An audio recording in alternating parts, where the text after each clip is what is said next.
Вместо 70% украинского, 85% государственного языка, языков коренных народов и нацменьшинств. Такие правки в проект закона о квотировании языка в эфире телекомпании предложил Рифат Чубаров.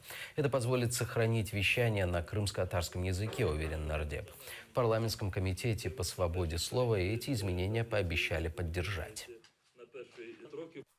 Я пропонував, щоб ті телерадіоорганізації, які мовлять мовами корінних народів, щоб вони мали можливість залишати собі на добу не менше, ніж 85% для мовлення українською державною мовою і мовою корінних народів. Якщо це буде прийнято, тоді, скажімо, телерадіокомпанія АТР, вона має мовити не менш, ніж 85% на добу українською і кримськотатарською мовою.